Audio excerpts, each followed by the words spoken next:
ओम श्री साईनाथाय नमः।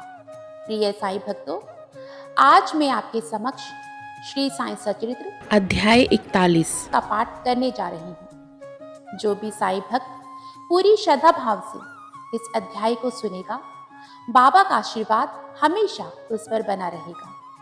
मैं अपने देवा साईनाथ से यही प्रार्थना करती हूँ कि बाबा कृपा दृष्टि बनाए रखना, श्रद्धा की लाज रखना। जाने अनजाने में अगर कोई भूल चूक हो जाए तो बाबा क्षमा करना। अध्याय 41 मन भावन चावड़ी समारोह की झलक। बाबा एक दिन मस्जिद में और दूसरे दिन चावड़ी में विश्राम किया करते थे और यह कार्यक्रम उनकी महासमाधि लगने तक चालू रहा। भक्तों ने चावड़ी में नियमित रूप से उनका पूजन अर्चन 10 दिसंबर सन 1909 से आरंभ कर दिया था। जब चावड़ी में विश्राम करने की नियमित रात्रि आती तो उस रात्रि को भक्तों का अपार जन समुदाय मस्जिद के सभा मंडप में एकत्रित होकर घंटों तक भजन कीर्तन किया करता था। उस मंडप के एक ओर सुसज्जित रथ रखा रहता था और दूसरी ओर तुलसी वृंदावन था। सारे रसिक जन सभा मंडप में ताल, चिपलिस, करताल, मृदंग, खंजरी और ढोल आदि नाना प्रकार के वाद्य लेकर भजन आरंभ कर देते थे। मस्जिद के आंगन में भक्तगण बड़ी उमंगों से नाना प्रकार के मंगल कार्य संपन्न करने में संलग्न थे। कोई तोरण बांधकर दीपक जला रहे थे तो कोई पालकी और रथ का श्रृंगार कर निशाना आदि हाथों में लिए हुए थे। कहीं कहीं श्री साईं बाबा के जय जयकार से आकाश मंडल गुंजायमान हो रहा था। दीपों के प्रकाश से जगमगाती मस्जिद ऐसी प्रतीत हो रही थी मानो आज मंगलदायिनी दीपावली स्वयं शिरडी में आकर विराजित हो गई हो। मस्जिद के बाहर द्वार पर श्री साईं बाबा का पूर्ण सुसज्जित घोड़ा श्याम सुंदर खड़ा था। श्री साईं बाबा अपनी गद्दी पर शांत मुद्रा में विराजमान थे कि इसी बीच भक्त मंडली सहित तात्या पाटिल ने आकर उन्हें तैयार होने की सूचना देते हुए उठने में सहायता की। घनिष्ठ संबंध होने के कारण तात्या पाटिल उन्हें मामा कहकर थे। बाबा ने सदैव रखने के लिए उसमें कुछ लकड़ियां डालकर तथा धूनी के समीप के दीपक को बाएं हाथ से बुझाकर चावड़ी प्रस्थान किया। इस अवसर पर नाना प्रकार के वाद्य बजने लगे। सामने रंग बिरंगी आतिशबाजी होने लगी और नर नारी भांति भांति के वाद्य बजाकर उनकी कीर्ति के भजन गाते हुए आगे आगे चलने लगे। जैसे ही बाबा ने मस्जिद की सीढ़ी पर अपने चरण रखे, वैसे ही भालदार ने ललकार कर उनके प्रस्थान की सूचना दी। दोनों ओर से लोग चवर लेकर खड़े हो गए और उन पर पंखा झलने लगे। फिर पथ पर दूर तक बिछे हुए कपड़ों के ऊपर समारोह आगे बढ़ने लगा।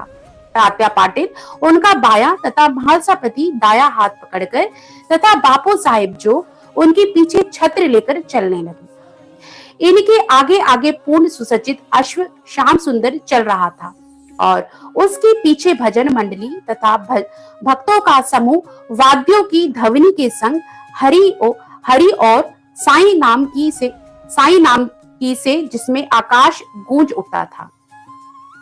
अब समारोह चावड़ी के कोने पर पहुंचा और सारा जन समुदाय अत्यंत आनंदित तथा प्रफुल्लित दिखाई पड़ने लगा।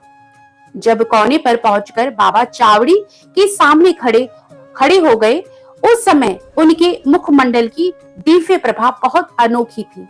ऐसा प्रतीत होने लगा मानो अरुणोदय के समय बाल रवि क्षितिज पर उदित हो रहा हो। उत्तराभिमुख होकर वे ऐसी मुद्रा में खड़े हो गए जैसे कोई किसी के आगमन की प्रतीक्षा कर रहा है। वाद्य पूर्वतः ही बजते रहे और वे अपना दाहिना हाथ थोड़ी देर ऊपर नीचे उठाते रहे। वादक बड़े जोरों से वाद्य बजा रहे थे और इसी समय काका साहिब दीक्षित गुलाब की वर्षा करने लगे। बाबा के मुखमंडल पर रक्तिम आभा जगमगाने लगी और सब लोग तृप्त हृदय से उस रस माधुरी का आस्वादन करने लगे। चावड़ी की सजावट भी अति उत्तम प्रकार से की गई थी। चावड़ी पहुंचने पर तात्या पाटिल आगे बढ़े और आसन बिछाकर तकिए के सहारे उन्होंने बाबा को बिठाया। फिर उनको एक बढ़िया अंगरखा पहनाया और भक्तों ने नाना प्रकार से उनकी पूजा की। उन्हें स्वर्ण मुकुट धारण कराया तथा फूलों और ज्वारों की मालाएं उनके गले में पहनाई। फिर ललाट पर कस्तूरी का वैष्णवी तिलक तथा मध्य में बिंदी लगाकर दीर्घ काल तक उनकी ओर अपलक निहारते रहे।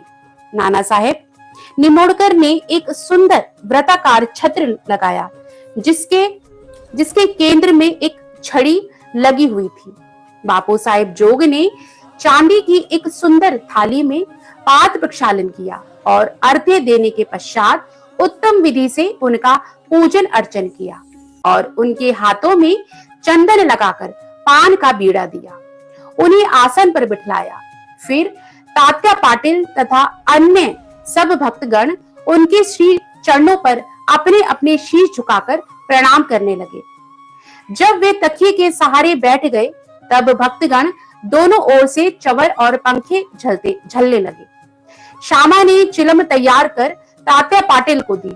उन्होंने फूंक लगाकर चिलम प्रज्वलित की और उसे बाबा को पीने को दी।